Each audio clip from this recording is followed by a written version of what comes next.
Olá, tudo bom? Seja bem-vindo, meu nome é Cleibson Cavalcante, professor de Ciências da Natureza, com o objetivo de trabalhar mais adiante o conteúdo de termodinâmica. Nós vamos aqui falar um pouquinho acerca do estudo dos gases, certo? A esta altura do campeonato, a gente já trabalhou então a questão que envolvia a mudança de estado físico da matéria, certo? Mudanças de fase de agregação. Se você bem se lembra, a gente pode observar aqui, por exemplo, uma porção de água em seu estado congelado. A gente observa que as moléculas de água ainda apresentam vibração, mas apresentam pouca mobilidade. De modo que eu posso fazer a passagem de um estado físico pelo outro por meio da alteração de pressão ou temperatura. E a gente pode observar aqui o diagrama de fases, onde podemos observar bem isso. Posso aquecer essa amostra de água em seu estado sólido e por meio então do fornecimento de calor, essa água passará para um estado mais fluido, onde suas moléculas têm maior energia cinética, para um estado com maior agitação, que seria o estado líquido, e à medida então que eu vou aquecendo, fornecendo energia, eu tenho essa mudança dela de sólido para líquido ou para gasoso, e não somente isso, como também a pressão, pelo aumento da pressão, se eu continuo com a água no estado sólido, se eu aumentar a pressão aqui, eu consigo fazer com que a água passe de um estado para o outro, certo? De um estado sólido para um estado com as moléculas apresentando maior grau de energia cinética. Nesse caso, um estado de vapor, certo? Estado líquido ou estado gasoso. Bom, nesse caso, a gente pode observar o seguinte. Quando nós tratamos do estudo dos gases, nós vamos ter então que analisar 3 pontos importantes para uma amostra que nós tenhamos o desejo de analisar, de estudar. Esses 3 pontos principais seriam então as variáveis de estado. E quais são as variáveis de estado que a gente trabalha então para o estudo dos gases? Ora, são 3. Nós vamos trabalhar com a pressão, com a temperatura e com o volume. Certo? Pressão, temperatura e o volume. Para a pressão, usamos normalmente a letra P. Para a temperatura, podemos permanecer utilizando a letra T. E para o volume, nós utilizamos a letra V. Ok? Ainda no estudo dos gases, algo importante a ressaltar são o que nós chamamos de CNTP, as condições normais de temperatura e pressão, certo? Essas condições normais de temperatura e pressão são características relacionando a temperatura e pressão estabelecidas pela EUPAC, ok? A organização lá internacional de química que padroniza as unidades, certo? As medidas que nós utilizamos no estudo dessas ciências, tá bom? E nesse caso, as condições estabelecidas pela EUPAC são: condição normal de temperatura é para uma temperatura de 0 graus Celsius e a pressão equivalente a 1 atm, uma pressão atmosférica, que é equivalente à pressão ao nível do mar, ok? Esse daqui também pode ser apresentado em uma outra unidade como sendo 10 elevado à quinta potência Pascal, tá bom? Então as condições normais de temperatura e pressão para um gás são um gás a 0 graus Celsius ao nível do mar, ou seja, a pressão de 1 atm. Tranquilo? Quando nós vamos falar então de gás, nós podemos conversar sobre as transformações que um gás pode sofrer em termos dessas 3 variáveis de estado.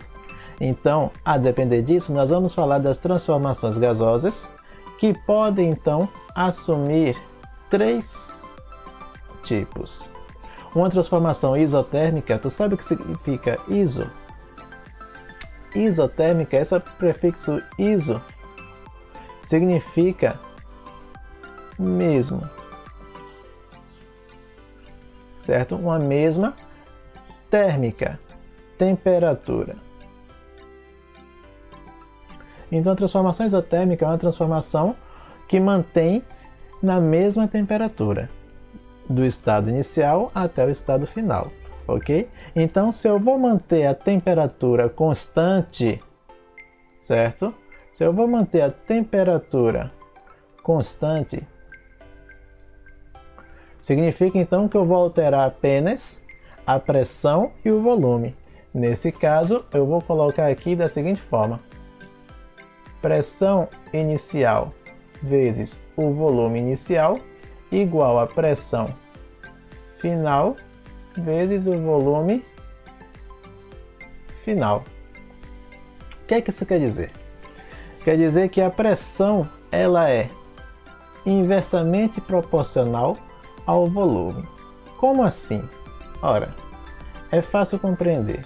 Esta lei, a lei de Boyle, pode ser vista de uma melhor forma a partir de uma simulação como essa aqui, olha só.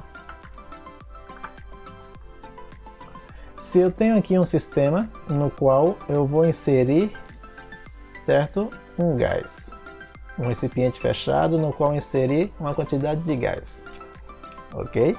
Eu vejo aí as partículas se movendo e eu vou observar o seguinte: eu tenho aqui uma temperatura, ó, uma temperatura ambiente, né, próxima à temperatura ambiente, 27 graus Celsius, e eu tenho aqui o sistema medindo uma pressão equivalente a 7,7 atm. Eu sei que o gás ele ocupa todo o volume que estiver disponível para si, certo? Se eu diminuir esse volume, o que vai acontecer com a pressão? Dá uma olhada para aqui, ó. Se eu diminuir o volume, a pressão ela aumenta, certo? E se eu aumentar o volume que pode ser ocupado pelo gás, a pressão, olha só aqui, ó, ela diminui, ok? Então eu percebo que mantendo a temperatura constante, aqui ó, permanecendo os mesmos 27 graus Celsius, se eu diminuir o volume ocupado pelo gás, eu vou ter um aumento da pressão, enquanto que se eu aumentar o volume, a pressão diminui. Então, esse tipo de transformação é o que nós chamamos de transformação isotérmica, onde a pressão é inversamente proporcional ao volume. Tranquilo? Outro tipo de transformação é o que a gente observa aqui pelo nome de transformação isométrica. Esse tipo de transformação, ela também pode ser chamada de transformação isovolumétrica ou transformação isocórica. Neste caso, métrica vai estar relacionado ao volume. É uma transformação que vai ocorrer onde nós teremos o mesmo volume, iso, mesmo, e métrica, volume. Nesse caso, se eu vou deixar o volume constante, o que vai acontecer então? Eu vou alterar somente a pressão e a temperatura. E agora, o que acontece em termos da pressão e temperatura em um sistema fechado contendo um gás? Vamos dar uma olhada mais uma vez? Olha só, eu vou fazer da seguinte forma: ajustando aqui a temperatura para graus Celsius, atm, eu vou colocar mais uma quantidade de gás dentro desse recipiente e eu vou ver o seguinte: eu vou deixar o volume constante e vou alterar apenas a temperatura e a pressão da seguinte forma: se eu aumentar a temperatura aqui, ó, eu vou aumentar, eu estou com ela em uma temperatura próxima à temperatura ambiente, 27 graus Celsius, eu vou aumentar para 264 graus Celsius. O que aconteceu com a pressão? A pressão aumentou. Se eu diminuir a temperatura agora, ó, a pressão está em 20 atm, 20,9 atm. Se eu diminuir a temperatura de 200 graus Celsius para 9 graus Celsius, a pressão foi de mais de 20 atm, abaixou para 11 atm. Então, quando eu aumento a temperatura, eu aumento a pressão. Quando eu diminuo a temperatura, eu diminuo a pressão. Podemos dizer deste modo que a pressão ela é diretamente proporcional à temperatura. E nesse caso a gente indica da seguinte forma: a pressão ela é diretamente proporcional à temperatura, de modo que eu posso dizer que a pressão inicial dividido pela temperatura inicial é igual à pressão final dividido pela temperatura final. Essa é uma transformação isométrica. O volume permanece constante, havendo alteração apenas entre a pressão e a temperatura. Se eu aumentar a pressão, eu aumento a temperatura. Se eu diminuir a pressão, eu diminuo a temperatura. Tranquilo?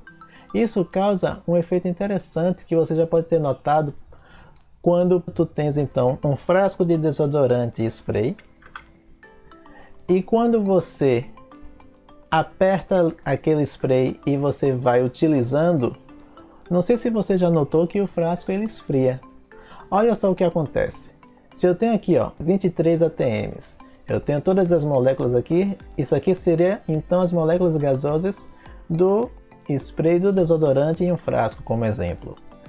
Quando eu aperto para utilizar e eu libero então de dentro daquele frasco do recipiente o gás que está ali contido, presta atenção no que vai acontecer com a temperatura.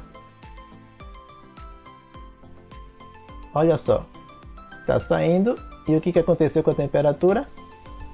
A temperatura diminuiu. Mas por que a temperatura diminuiu? Porque a pressão aqui também diminuiu, percebeu? Mais uma vez, eu vou utilizar o desodorante mais uma vez e quando eu liberar aqui, olha só, liberou. Presta atenção na pressão e na temperatura. Temperatura de menos 33 e pressão de 12. Quando eu liberar, a pressão diminui e a temperatura foi para negativos. Olha só.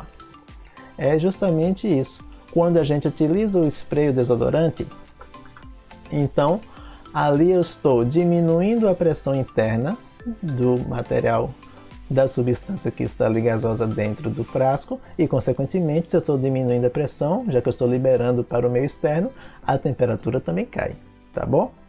Essa transformação isométrica é conhecida também como a lei de Charles, ok? Bom, vamos voltar aqui então para mais uma, que é a transformação isobárica. A transformação isobárica, ela é uma transformação que ocorre com a mesma pressão do início ao fim. Como assim? Ora, se eu vou manter a mesma pressão, ou seja, pressão constante, então eu vou alterar apenas a temperatura e o volume, de forma que quando eu vou aumentar ou diminuir somente a temperatura ou somente o volume, o que acontece? Vamos mais uma vez observar aqui, olha só.